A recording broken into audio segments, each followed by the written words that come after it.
o nazista gritou: "Abram o caixão!", até sentir o cheiro do que havia lá dentro. Polônia, 1943. O caixão pesava demais. O Unterscharführer percebeu isso no exato momento em que seus homens o tiraram do carro fúnebre, aquele peso extra que a madeira sozinha não justificava. Aquele desequilíbrio sutil entre uma extremidade e a outra que indicava que a distribuição da carga no interior não era a distribuição uniforme de um corpo humano em repouso, mas algo diferente, algo que não batia com o que deveria haver ali dentro. Chamava-se Friedrich Kessler. Estava destacado em Cracóvia havia 18 meses e, nesses 18 meses, aprendera a desconfiar de coisas que pesavam mais do que deveriam, que com frequência eram as coisas mais interessantes do seu trabalho. Levantou a mão. O cortejo fúnebre parou. Havia 6 pessoas naquele cortejo, além dos 2 homens que carregavam o caixão. Um padre com a batina preta, trazendo debaixo do braço o livro dos mortos. 3 mulheres vestidas de luto, chorando com a descrição específica do luto polonês. E um homem mais velho que caminhava de bengala e olhava para o chão à frente dos próprios pés com a atenção de alguém que precisa de toda a concentração para se assegurar de que o chão continua ali. Kessler olhou para cada um deles, um por um. Depois, olhou para o caixão. Disse em alemão com o tom de quem não está fazendo uma pergunta, mas dando uma ordem que espera ver executada imediatamente. Abram o caixão. O padre deu um passo à frente. Era um homem de uns 55 anos, com o rosto de alguém que passou muitos anos ouvindo confissões e, por isso, desenvolvera a capacidade de manter uma expressão completamente neutra diante de qualquer coisa que lhe dissessem. Disse a Kessler, num alemão de forte sotaque polonês, que abrir o caixão não era possível, porque o falecido havia morrido de tifo, e o médico que atestara o óbito ordenara especificamente que o caixão permanecesse lacrado para evitar o contágio. Kessler o encarou. O padre sustentou aquele olhar com a serenidade de alguém que não tem nada a esconder ou que tem tanto a esconder que a diferença já não importa. Kessler disse que não se importava com o tifo e que abrissem o caixão. O padre respondeu que entendia perfeitamente a autoridade do senhor oficial e lamentava não poder cumprir sua instrução, mas que, se o senhor oficial insistisse em abrir o caixão, teria de fazê-lo ele mesmo, porque nenhum fiel poderia participar da violação de um morto, e nenhum médico em pleno juízo assinaria a autorização, porque o risco de contágio era real e havia matado 3 pessoas no bairro nas últimas 2 semanas. Kessler olhou para o padre. Olhou para o caixão. Depois se aproximou do caixão e se abaixou ao lado dele. O que chegou ao seu nariz naquele momento não foi o cheiro limpo e neutro da madeira envernizada, mas algo mais complexo e mais imediatamente reconhecível para alguém que estivera perto da morte vezes suficientes para saber qual era o seu cheiro. Cheirava a morte. Não a tifo especificamente, porque o tifo tinha um cheiro que Kessler conhecia e que não era exatamente aquele, mas ao cheiro mais genérico da decomposição humana em seus estágios iniciais. Aquele odor adocicado e pesado que se prende à roupa e ao cabelo e que, uma vez reconhecido, não pode ser confundido com mais nada. Kessler se levantou. Afastou-se um passo do caixão. Olhou para o padre, que o observava com a mesma expressão neutra de sempre, e disse, com o tom de quem chegou a uma conclusão de que não gosta, mas que aceita porque as alternativas são piores: sigam. O cortejo seguiu. O que Kessler jamais soube, o que nenhum dos 4 postos de controle por que aquele cortejo passou naquela tarde jamais soube, era que o caixão continha de fato um cadáver. O corpo de um velho que morrera de causas naturais 2 dias antes, mas que o velho não ocupava sozinho o caixão dividia aquele espaço de madeira com 3 pessoas vivas, que estavam havia 5 horas entre as tábuas e que tinham prendido a respiração nos momentos de maior perigo, com a consciência muito precisa de que o cheiro que Kessler sentira era, ao mesmo tempo, sua melhor proteção e seu maior horror. O homem que idealizou esse sistema chamava-se Józef Marian Grabowski. Era coveiro por profissão, filho de coveiro, neto de coveiro, e sabia mais sobre a morte, sobre seus cheiros, seus tempos e suas aparências, do que qualquer pessoa viva que tivesse conhecido em seus 47 anos de vida.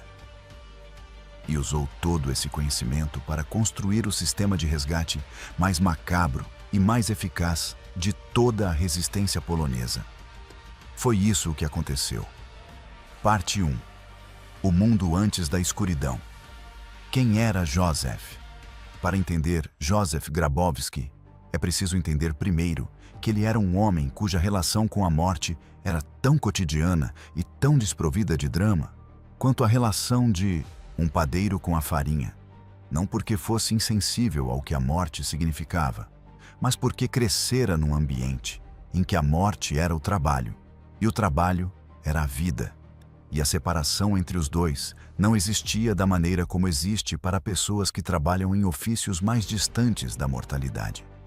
Józef Marian Grabowski nasceu em 8 de outubro de 1896, em Cracóvia, no bairro de Kazimierz, que naquela época ainda era o bairro judeu da cidade. Embora isso mudasse nas décadas seguintes com os movimentos populacionais que a modernização e depois a política produziriam. Numa família de coveiros que estava havia 3 gerações no mesmo ofício e que tinha contratos com as paróquias de vários bairros da cidade para a gestão de serviços funerários, que na Cracóvia do fim do século XIX e início do XX era um negócio perfeitamente respeitável, embora não particularmente lucrativo. Seu pai, Stanisław Grabowski, era um homem que combinava de maneira pouco comum a praticidade absoluta que a profissão exigia com uma sensibilidade real para com as pessoas enlutadas, o que o tornava especialmente bom na parte do trabalho que não era técnica, mas humana. Acompanhar as famílias ao longo do processo do funeral. Ser capaz de estar presente na dor alheia, sem fingir que a dor não existia e sem também se afogar nela. Józef herdou as 2 coisas, a praticidade e a sensibilidade, embora nelas se manifestassem de formas menos visíveis do que no pai. Porque Józef tinha uma tendência à reserva que fazia parte de seu caráter desde menino e que a profissão reforçara com os anos, já que o ofício de coveiro exige uma discrição que, com o tempo, passa a fazer parte da pessoa e não apenas da prática profissional.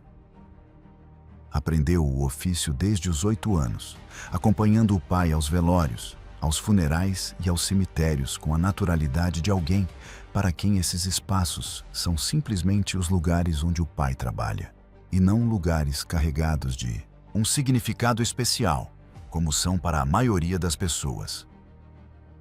Aprendeu os aspectos técnicos do trabalho, a preparação do corpo, a construção básica dos caixões que Stanisław fazia em sua própria oficina em vez de comprá-los de fornecedores, porque saía mais barato e porque Stanisław dizia que preferia saber exatamente o que colocava debaixo de seus clientes. A logística do transporte, as exigências dos diferentes cemitérios da cidade, que não eram iguais entre si e exigiam conhecimento específico de cada um para que os serviços funcionassem sem problemas. E aprendeu a parte que ninguém ensina formalmente, porque ninguém jamais a sistematizou.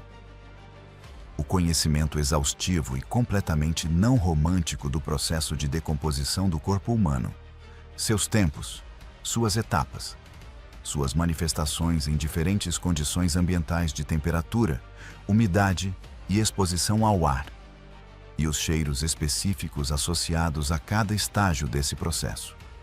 Esse conhecimento acumulado ao longo de décadas de trabalho cotidiano com a morte em todas as suas formas, seria o elemento mais essencial do sistema que construiria durante a guerra. Casou-se em 1921 com Agnieszka Witek, filha de um comerciante de madeiras do bairro de Podgórze. Mulher de temperamento forte e humor seco, que achava o marido a pessoa mais tranquila que já conhecera e que, com o tempo, descobriu que aquela tranquilidade não era ausência de sentimento, mas uma maneira específica de se relacionar com a realidade que ela respeitava, embora nem sempre compartilhasse. Tiveram 3 filhos: Thomas, em 1922, Malgorzata, em 1924, e Piotr, em 1927. A família vivia no apartamento acima do estabelecimento da funerária, na rua Seroka, no mesmo Kazimierz, onde Joseph nascera.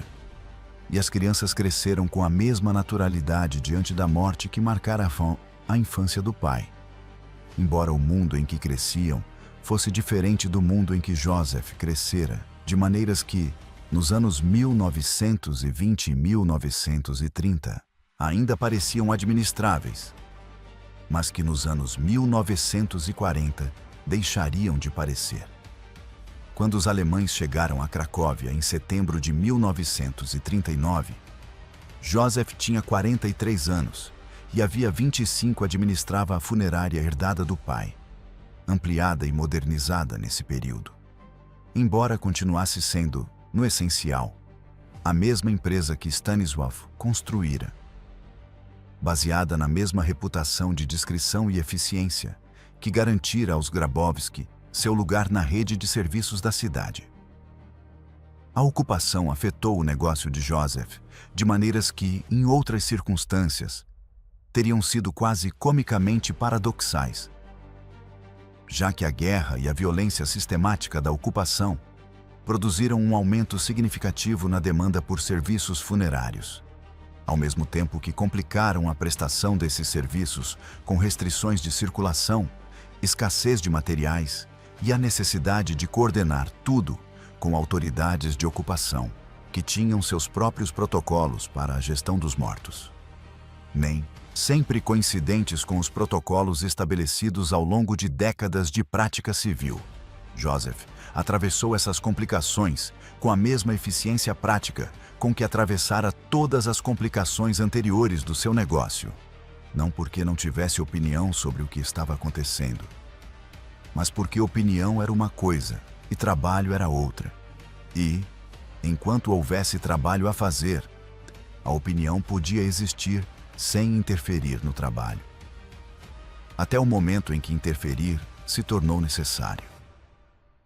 Esse momento chegou no inverno de 1941. Parte 2. O estopim. O dia em que a morte se tornou vida.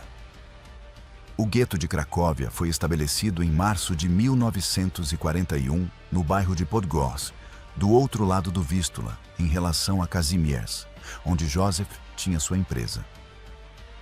Era um gueto menor que o de Varsóvia, com aproximadamente 15 mil pessoas em seu período de máxima lotação, e com uma dinâmica que desde o início trazia a violência concentrada e sistemática de todos os guetos do Generalgouvernement, mas com a particularidade de que Cracóvia era a capital administrativa desse território, e, portanto, a presença alemã ali era mais densa e mais organizada do que em outras cidades. Joseph tinha contatos em Kazimierz, o antigo bairro judeu, que ficava fora do gueto, mas mantinha com ele as relações de vizinhança de décadas, que nenhum decreto administrativo podia apagar por completo. Por meio desses contatos, começou a receber, nos meses posteriores à criação do gueto, informações sobre o que acontecia ali dentro que eram diferentes em qualidade e em detalhe das informações que circulavam na imprensa colaboracionista ou nos rumores do mercado. As informações eram sobre as condições de vida, que se deterioravam numa velocidade tal que até mesmo as pessoas que esperavam o pior descobriam que o pior era pior do que haviam imaginado. Eram sobre as batidas e os transportes que saíam regularmente e que os que estavam dentro do gueto já não chamavam de reassentamentos, mas por nomes que não podiam ser ditos em voz alta, porque dizê-los em voz alta era admitir o que significavam. Eram sobre pessoas concretas, pessoas que Joseph conhecia pelo nome e pelo rosto e pelos funerais em que estivera presente quando alguém da família delas morrera antes da guerra, que agora estavam no gueto, em perigo, precisando sair e sem poder. Joseph passou 3 semanas com essas informações antes de fazer algo com elas. Não porque as ignorasse, mas porque fazia com elas o que fazia com qualquer problema que exigisse solução. Desmontava-o em seus componentes, compreendia a natureza de cada um, procurava as ferramentas disponíveis que pudessem ser aplicadas a cada componente. A ferramenta mais óbvia e mais completamente sua era o negócio funerário. Uma funerária tem uma característica que a distingue de praticamente qualquer outro negócio. Opera dos 2 lados de qualquer fronteira física ou administrativa, porque a morte não respeita fronteiras, e os mortos precisam ser transportados do lugar onde morrem até o lugar onde são enterrados. E esses 2 lugares nem sempre ficam do mesmo lado de uma linha divisória. No contexto do gueto de Cracóvia, isso significava que a funerária Grabowski tinha permissões de acesso ao interior do gueto para recolher mortos que faleciam ali dentro e cujo enterro fora organizado fora, nos cemitérios existentes que não haviam sido incluídos no perímetro do gueto. O que fazia com que o carro fúnebre de Grabowski fosse um dos poucos veículos que cruzavam regularmente o perímetro do gueto nos 2 sentidos, sem que esse trânsito levantasse suspeitas. Porque era simplesmente a lógica do negócio funerário. Joseph reconheceu essa característica como a ferramenta central do sistema que ia construir com a mesma clareza com que o pai lhe ensinara a reconhecer a ferramenta certa para cada trabalho. Não a mais elaborada, nem a mais sofisticada, mas a que resolve o problema com o mínimo de complicações desnecessárias. O carro fúnebre cruzava o perímetro com caixões. Os caixões podiam conter mais do que mortos. A pergunta era como. Parte 3. O sistema. A engenharia da morte. O que Joseph concebeu nas semanas seguintes foi um sistema que dependia de 3 elementos que tinham de funcionar ao mesmo tempo e com precisão absoluta, porque uma falha em qualquer um dos 3 tornava os outros 2 irrelevantes. O primeiro elemento era o caixão. Joseph sempre construíra seus próprios caixões, na oficina da funerária, com a madeira que comprava dos mesmos fornecedores havia anos e com as ferramentas que tinham sido do pai antes de serem suas. Esse conhecimento da construção de caixões lhe permitia fazer modificações que teriam sido impossíveis para alguém que comprasse os caixões de um fabricante externo, porque as modificações precisavam ser invisíveis por fora e perfeitamente funcionais por dentro. A modificação básica era um fundo duplo. O caixão tinha um fundo visível, que era o fundo que qualquer inspetor veria se olhasse lá dentro, e um fundo real, 15 centímetros abaixo, criando um espaço de 15 centímetros de profundidade por todo o comprimento do caixão, capaz de acomodar um adulto em posição completamente horizontal, desde que essa pessoa não tivesse mais de 1,75 m de altura. Para pessoas mais altas, Joseph tinha caixões de dimensões maiores, que justificava como caixões para pessoas corpulentas ou para enterros com enxoval duplo, prática que existia em alguns rituais funerários e que fornecia o álibi para o tamanho adicional. O fundo falso era construído com o mesmo tipo de madeira que o restante do caixão, tratado com os mesmos vernizes e os mesmos acabamentos, de modo que, se alguém olhasse para dentro com o corpo do falecido por cima, não havia nenhuma linha visível indicando que existia outra camada embaixo. As juntas entre o fundo falso e as paredes laterais eram seladas com um composto que Joseph formulara ele mesmo a partir de cera, resina e pigmento de madeira, o que fazia com que a união fosse visualmente idêntica a qualquer outra união estrutural do caixão.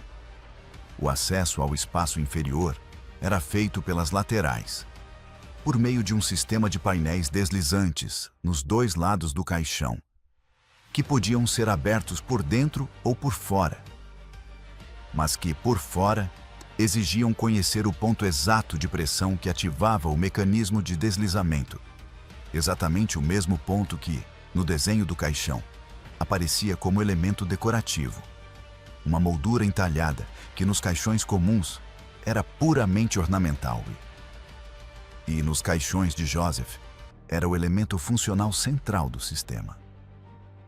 A ventilação era o problema técnico mais delicado. Um espaço fechado de 15 centímetros de profundidade com um adulto dentro consumia o oxigênio disponível em aproximadamente 45 minutos, em condições de repouso absoluto. Joseph precisava que o sistema fosse seguro durante trajetos que podiam durar até 2 horas nos controles mais demorados. Resolveu isso usando um conhecimento que ninguém mais teria podido aplicar àquele problema da forma como ele aplicou. Os caixões de madeira, especialmente os envernizados, têm uma permeabilidade gasosa que varia conforme o tipo de madeira e a porosidade do verniz. Em condições normais, essa permeabilidade é completamente irrelevante, porque o conteúdo de um caixão fechado não respira. Mas Joseph sabia, por décadas de trabalho com corpos em diferentes estágios de decomposição em espaços fechados, que mesmo através da madeira envernizada há uma troca de gases que, embora mínima, é real, e que nas condições específicas de temperatura e umidade do exterior polonês no outono e no inverno, podia ser suficiente para manter uma concentração viável de oxigênio durante os períodos de tempo que seus trajetos exigiam, desde que as pessoas no espaço inferior mantivessem uma respiração lenta e deliberada, reduzindo ao mínimo o consumo de oxigênio. Verificou isso experimentalmente antes de usar o sistema com pessoas reais, entrando ele mesmo no espaço inferior com o caixão fechado e medindo quanto tempo podia permanecer ali com respiração controlada antes que começassem os sintomas de falta de oxigênio. O resultado foi 1 hora e 40 minutos, suficiente para todos os trajetos que planejava, com uma margem de segurança de pelo menos 20 minutos. Acrescentou ainda um sistema de sinalização interna. Um pedaço de corda fina que saía do interior do espaço inferior por um canal na parede do caixão e chegava à mão do cocheiro do carro fúnebre, que era sempre ele mesmo ou um de seus filhos mais velhos que conheciam o sistema. Um puxão na corda significava que estava tudo bem. 2 puxões significavam dificuldade moderada. 3 puxões significavam emergência e exigiam parar e encontrar imediatamente uma maneira de abrir o acesso lateral. Em 2 anos de operação do sistema, a corda foi puxada 3 vezes com o sinal de emergência. Nos 3 casos, foi por claustrofobia aguda, que tornava impossível para a pessoa continuar no espaço, não por falta de oxigênio. Nos 3 casos, Joseph encontrou um jeito de parar o carro num ponto em que a abertura do acesso lateral não fosse visível e estabilizar a pessoa antes de seguir viagem. O segundo elemento do sistema era o cadáver. Essa era a parte do sistema que nenhuma outra pessoa de nenhuma outra profissão teria sido capaz de implementar da maneira como Joseph a implementou. E era também a parte que tornava o sistema praticamente indetectável para qualquer inspetor que operasse com os instintos e conhecimentos normais. O princípio era simples e absolutamente Joseph. O melhor escudo para esconder pessoas vivas dentro de um caixão era um morto de verdade sobre elas. Não uma simulação de morte, não um cheiro artificial de decomposição. Não qualquer um dos truques que alguém sem o conhecimento de Joseph talvez tentasse. Um cadáver real, no estágio apropriado de decomposição, colocado sobre o fundo falso sob o qual estavam as pessoas vivas, produzindo o cheiro específico que qualquer pessoa familiarizada com a morte reconheceria instantaneamente como o cheiro daquilo que o caixão dizia conter. Joseph tinha acesso a cadáveres por razões profissionais completamente comuns. No contexto do gueto de Cracóvia, onde a mortalidade era extremamente alta pela combinação de fome, doença e violência direta, havia uma oferta constante de corpos que precisavam ser administrados e cujas famílias, em muitos casos, não tinham recursos para organizar um funeral completo, dependendo dos serviços municipais ou das funerárias que operavam no gueto para a gestão básica.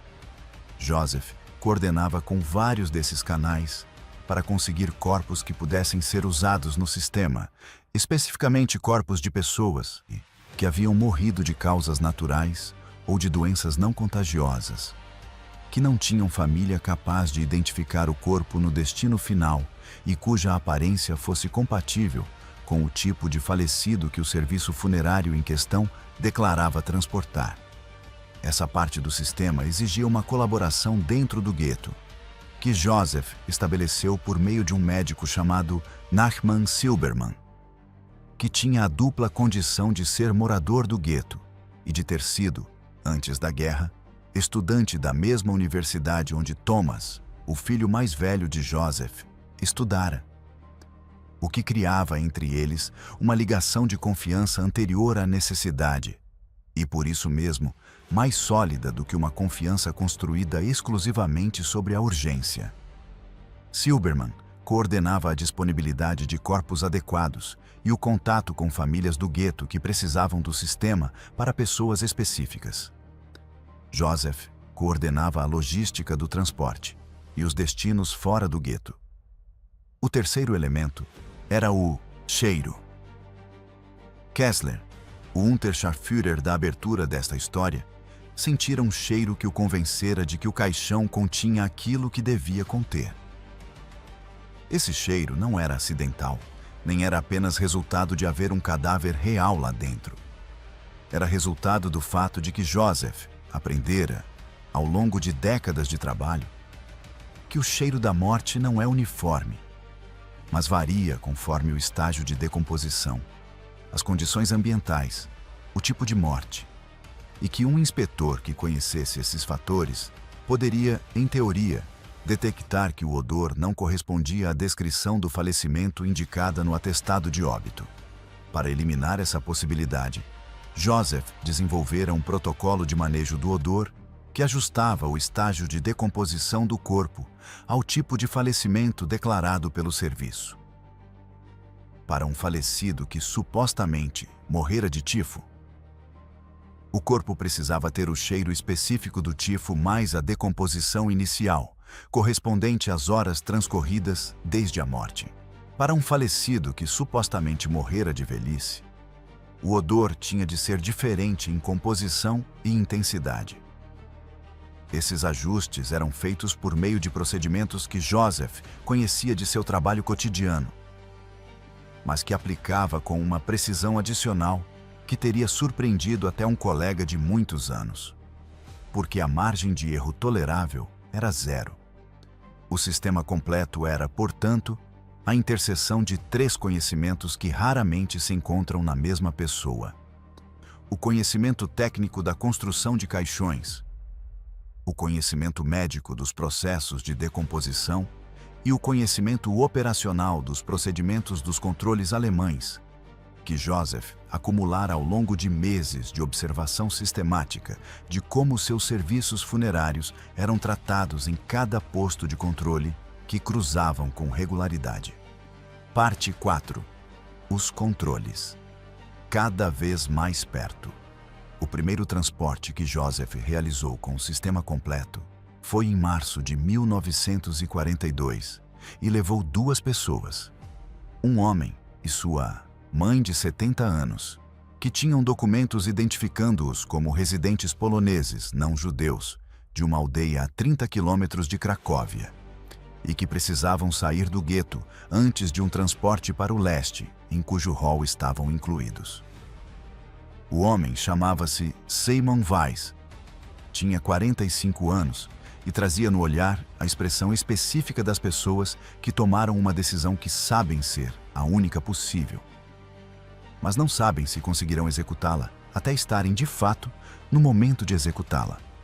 A mãe, Regina Weiss, tinha 70 anos e a calma das pessoas muito idosas que viveram o bastante para saber que há situações que não podem ser avaliadas de antemão e que a única informação relevante é se sobrevive ou não.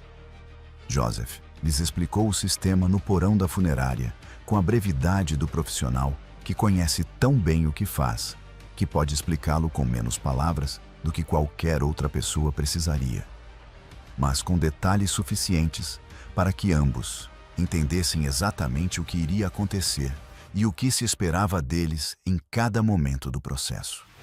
Explicou a posição, completamente horizontal, com os braços ao lado do corpo e não sobre o peito, porque os braços sobre o peito criavam uma elevação no perfil do corpo que poderia ser visível se alguém olhasse de perto. Explicou que os olhos deviam permanecer fechados, não por razões estéticas, mas porque olhos abertos na escuridão consomem oxigênio visual que o cérebro processa como informação de orientação e que, na ausência de informação visual, se converte em desorientação, que, por sua vez, produz respostas de pânico.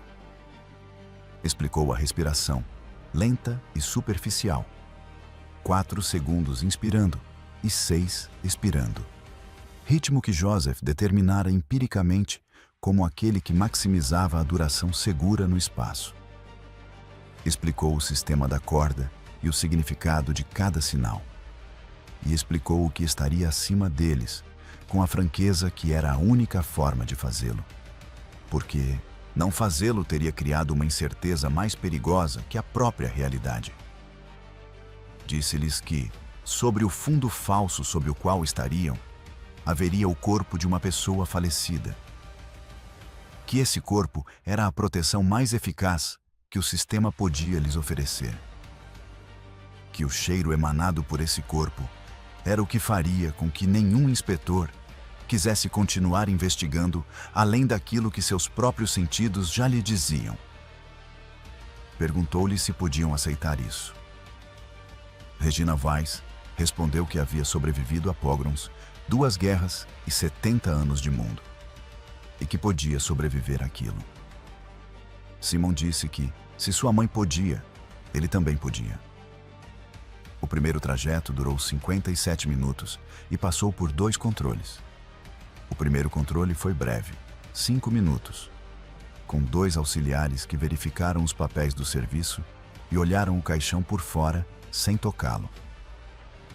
O segundo controle foi mais demorado, 12 minutos, com um oficial que pediu o atestado de óbito e examinou o exterior do caixão com mais atenção que os auxiliares do primeiro posto, tocando a madeira, conferindo os selos das juntas, batendo de leve na lateral com os nós dos dedos. A resposta acústica da lateral foi a de um caixão cheio do que deveria estar cheio, e não a de um caixão com um espaço vazio por dentro, porque o fundo falso e as pessoas no compartimento inferior faziam com que a massa total do conteúdo fosse aproximadamente a correta para o tipo de caixão que Joseph apresentava. O oficial deixou o cortejo seguir.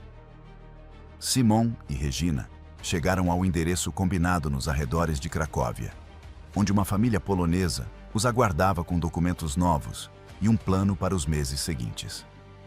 Os 2 sobreviveram.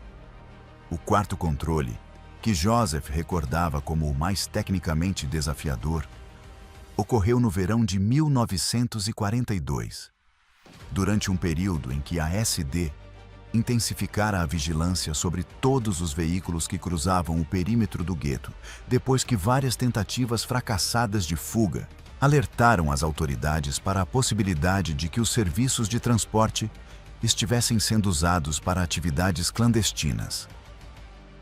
Nesse período, os controles incluíam a inspeção tátil do exterior dos caixões, a verificação com termômetro da temperatura da madeira, que um inspetor treinado podia usar para detectar a diferença entre a madeira sobre um espaço vazio e a madeira sobre um espaço com pessoas emitindo calor corporal, e, em alguns casos, a abertura do caixão para verificação direta. Joseph previra a verificação de temperatura e desenvolvera para contorná-la um sistema que talvez fosse o elemento mais engenhoso de toda a sua operação. O calor corporal das pessoas no espaço inferior elevava a temperatura da madeira acima delas em cerca de 2 graus centígrados, diferença detectável com um termômetro de contato, mas que Joseph aprendera a mascarar usando uma camada de material isolante de baixa densidade entre o fundo falso e o fundo visível, material que absorvia o diferencial térmico, de modo que a madeira externa das laterais do caixão registrava uma temperatura uniforme, independentemente do que houvesse dentro. O material isolante era crina de cavalo comprimida entre 2 lâminas de linho, o mesmo material usado nos colchões da época e que Joseph comprava sem chamar atenção, porque seu uso em estofaria e no acabamento de caixões de qualidade superior era perfeitamente normal. Nesse quarto controle, um inspetor usou o termômetro de contato em 4 pontos do exterior do caixão e obteve leituras uniformes em todos eles. Deixou o cortejo passar. Havia 3 pessoas no espaço inferior. O incidente da abertura desta história, o protagonizado por Kessler com o faro, foi o mais próximo de um desastre. Não porque o sistema tivesse falhado, mas porque Kessler era um inspetor mais habilidoso do que a maioria. E porque o caixão naquele transporte específico tinha uma característica que Joseph não pudera controlar por completo. O falecido colocado sobre o fundo falso naquele dia era um homem que morrera de septicemia, que produz um cheiro de decomposição incomumente intenso nas primeiras 48 horas após a morte. Mais intenso do que o tifo que o atestado de óbito declarava como causa da morte teria produzido no mesmo período. Joseph sabia disso e mencionara aos 3 passageiros daquela viagem antes de eles subirem no carro. Dissera-lhes que o cheiro seria mais forte do que o habitual e que talvez provocasse náuseas, mas que não podiam vomitar dentro do compartimento, porque o som seria audível do lado de fora. Os 3 aceitaram. Quando Kessler se aproximou do caixão e sentiu o que havia ali dentro, o que ele sentiu foi a septicemia, mais a decomposição, mais a cera dos selos das juntas, mais o verniz da madeira, mais o cheiro do feno que cobria o chão do carro fúnebre.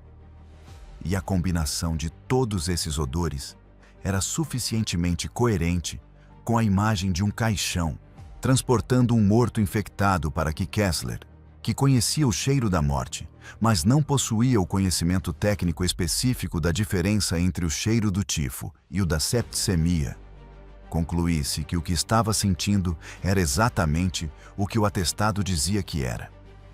Foi por pouco. Joseph ajustou o sistema depois desse incidente para que o atestado de óbito declarado sempre correspondesse ao tipo de morte que produzia o cheiro mais intenso e menos específico, que era a septicemia avançada. Porque a intensidade do odor era em si mesma um sinal para os inspetores de que abrir o caixão tinha um custo pessoal real que superava o benefício da verificação. Era a aplicação do mesmo princípio que Irena aplicara com o bebê. Usar aquilo que o perigo não queria encontrar como escudo contra o próprio perigo. Mas na versão mais macabra e mais absolutamente eficaz que se pode imaginar. Parte 5. As pessoas. As vidas que passaram pela madeira das 94 pessoas que Joseph transportou em seu sistema entre 1942 e 1944.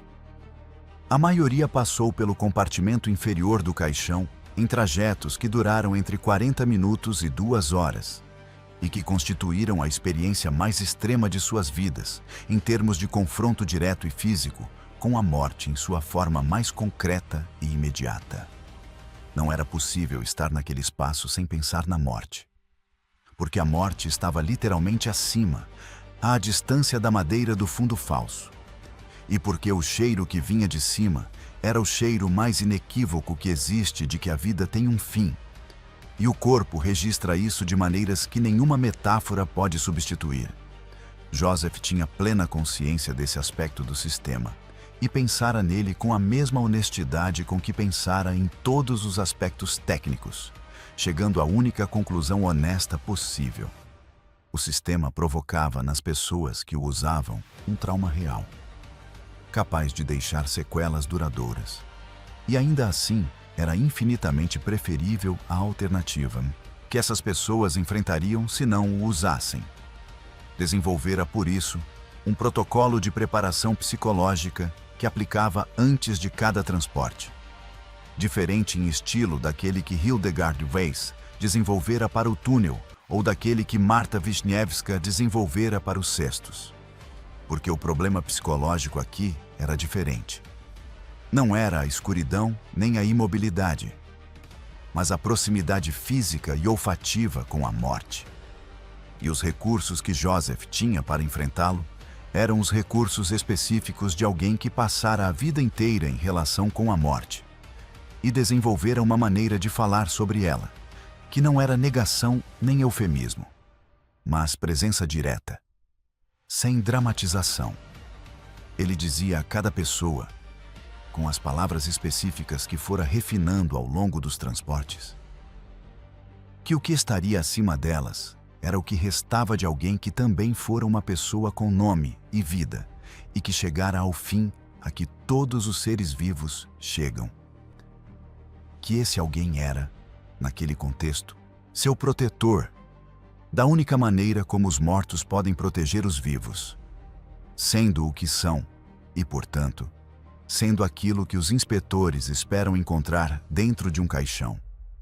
Que o cheiro que sentiriam era o cheiro do processo que faz o corpo voltar a fazer parte do mundo que o compôs, e que esse processo não era repugnante em si, embora pudesse parecer, mas apenas a continuação de algo que começara muito antes daquele momento. Ele não fingia que isso eliminasse o horror.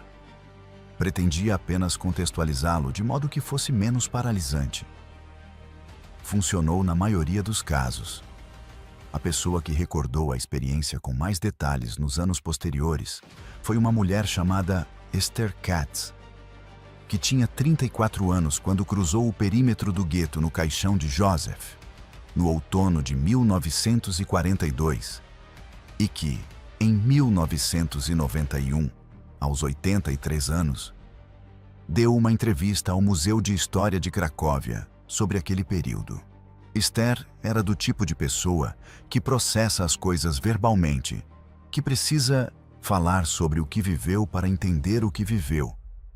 E a entrevista tinha a qualidade específica de alguém que esteve esperando por aquelas perguntas durante décadas e pensou muito no que queria responder.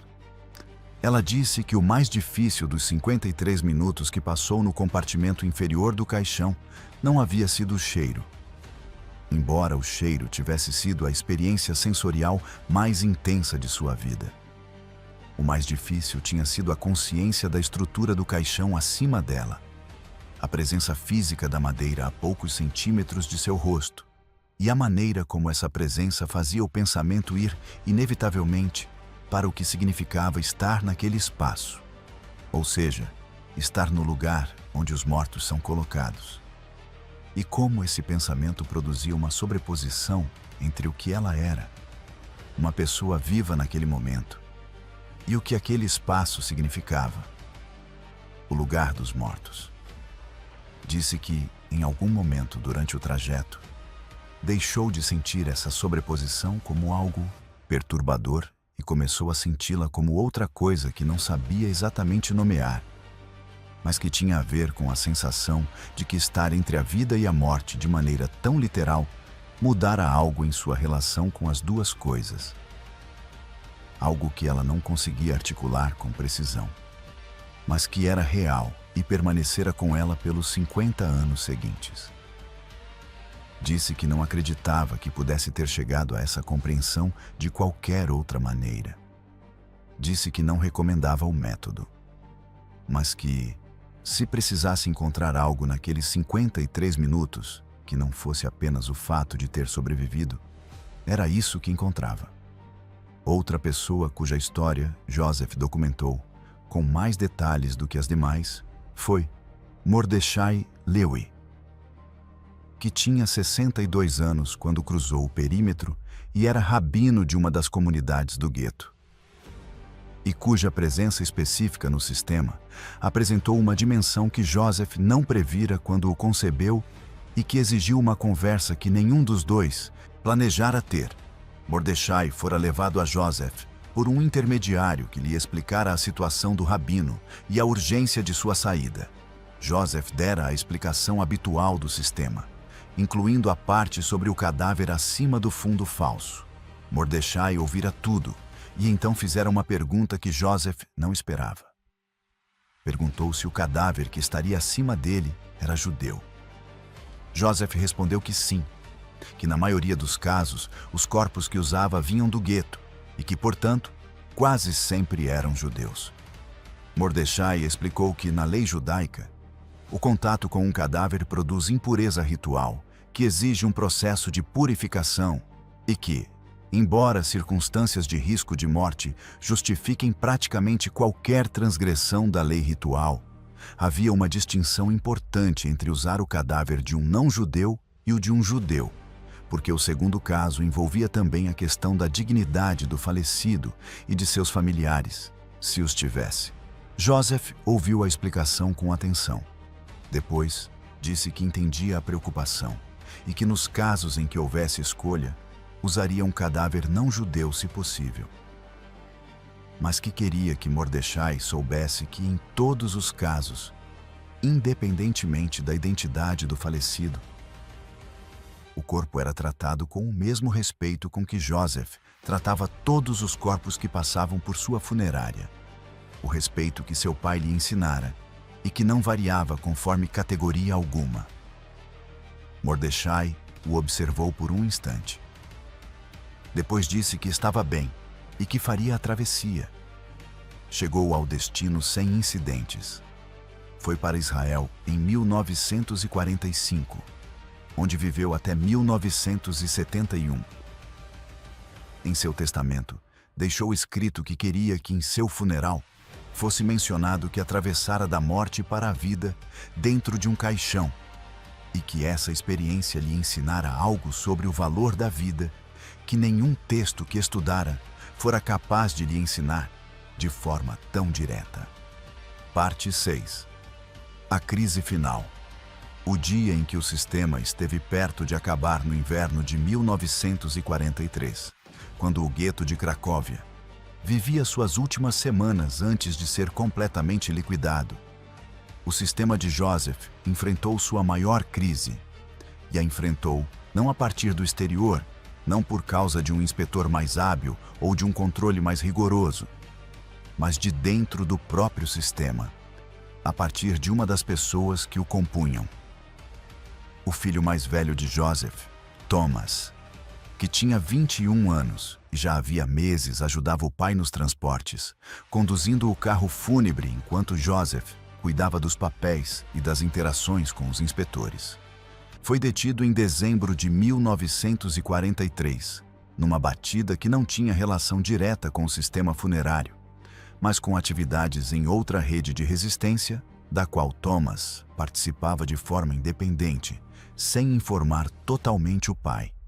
Joseph soube da prisão de Thomas 3 horas depois de ela acontecer, por meio de um contato na administração municipal que tinha suas próprias razões para manter essa informação discreta, mas que considerou que Joseph precisava sabê-la imediatamente.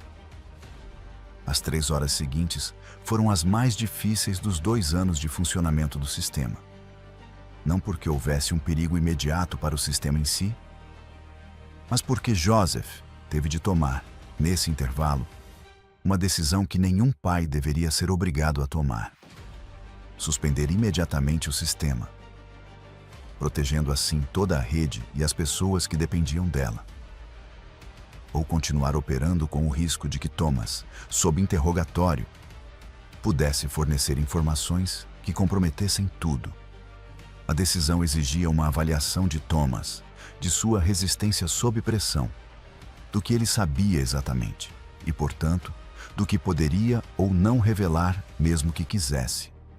E essa era uma avaliação que Joseph precisava fazer sobre o próprio filho, com a objetividade de alguém que está avaliando um componente do sistema.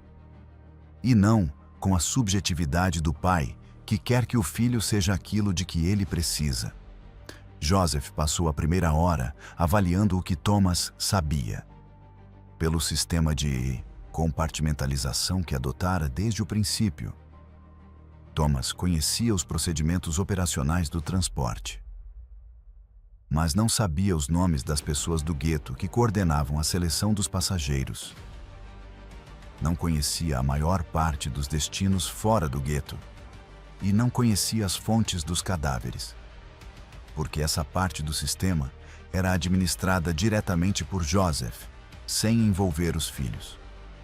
O que Tomás podia revelar era a existência do sistema e sua mecânica geral, o que bastava para que a funerária fosse fechada e Joseph fosse preso. Mas não era suficiente para comprometer a rede do gueto, nem a rede de destinos externos, porque essas partes do sistema estavam na cabeça de Joseph e de Silberman, e de mais ninguém. Mas havia um elemento adicional que Joseph precisava considerar.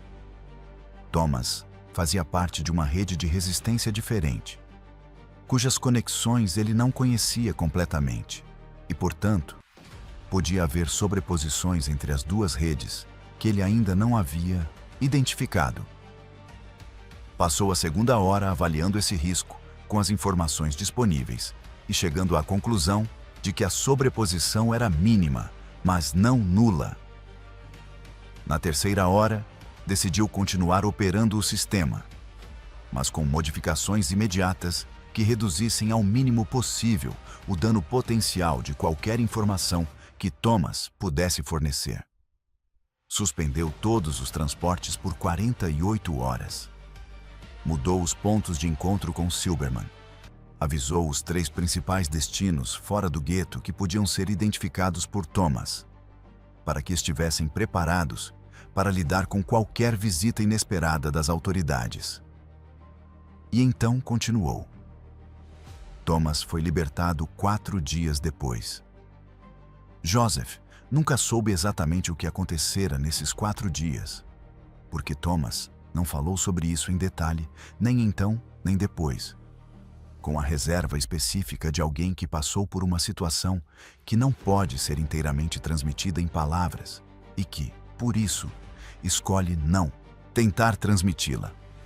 O que Joseph soube foi que depois da libertação de Thomas, nenhum agente apareceu na funerária e nenhum contato da rede relatou atividade incomum nos dias seguintes. Eles continuaram. O último transporte do sistema ocorreu em 14 de março de 1943, 3 dias antes da liquidação final do gueto de Cracóvia. E levou 5 pessoas. Uma família de 4 membros e um indivíduo sozinho, que haviam chegado a Joseph por intermédio de Silberman com urgência máxima, porque seus nomes apareciam na lista final de deportação. O trajeto durou 1 hora e 23 minutos e passou por 3 controles. No último controle, um agente da SD que Joseph nunca tinha visto naquele posto examinou o caixão por mais tempo do que o habitual. Pediu documentação adicional e fez perguntas sobre a identidade do falecido e sobre os familiares que acompanhavam o funeral. Joseph respondeu a cada pergunta com as informações que estava preparado para fornecer, que eram Informações reais sobre uma morte real que ele administrara nos dias anteriores e que forneciam o álibi específico para aquele serviço. O agente devolveu os documentos. O cortejo seguiu. As 5 pessoas chegaram. 3 dias depois, o gueto de Cracóvia foi liquidado. Parte 7. O legado. O que restou da Madeira. Em 18 de janeiro de 1945, o Exército Vermelho libertou Cracóvia. Józef Grabowski estava na oficina da funerária construindo um caixão quando a notícia chegou, que era exatamente onde estaria em qualquer outro dia útil de qualquer outro ano de sua vida. E continuou trabalhando por alguns minutos depois de ouvi-la. Porque o caixão que estava construindo era para um morto de verdade, cujo serviço estava marcado para 2 dias depois, e que precisava daquele caixão independentemente do que estivesse acontecendo na rua.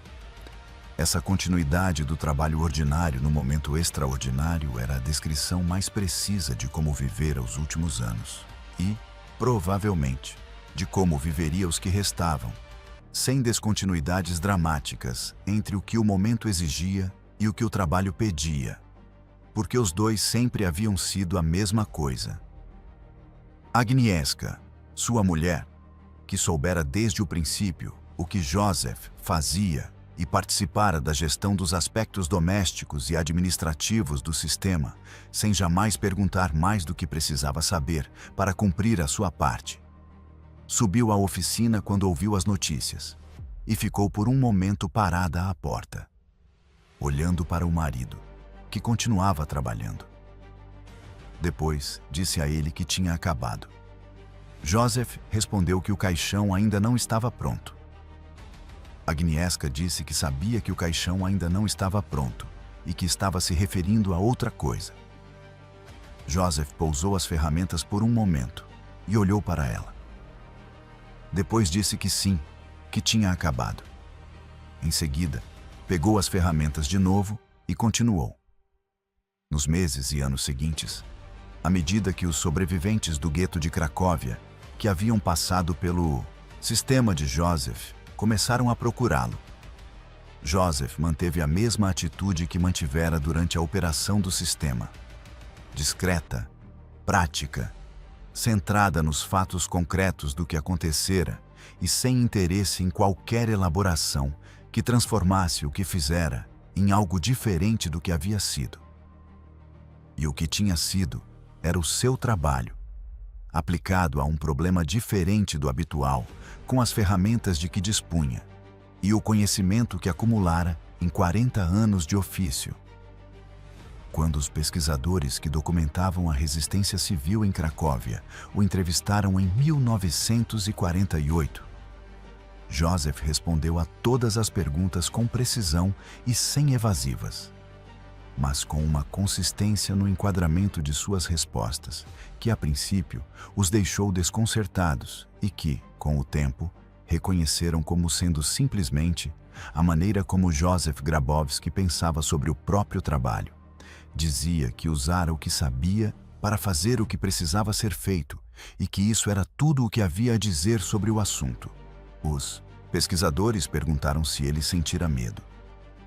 Disse que sim, regularmente, do mesmo modo que sentira o cheiro da decomposição regularmente ao longo de 40 anos, como algo que fazia parte do trabalho e que, portanto, precisava ser acomodado na forma de trabalhar, e não como algo que determinasse se trabalhava ou não.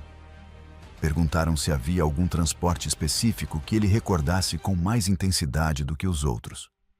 Disse que se lembrava de todos da mesma forma, que isso fazia parte da sua formação como coveiro, que os mortos não se recordam de maneiras diferentes uns dos outros, mas que cada um recebe a mesma atenção e o mesmo respeito.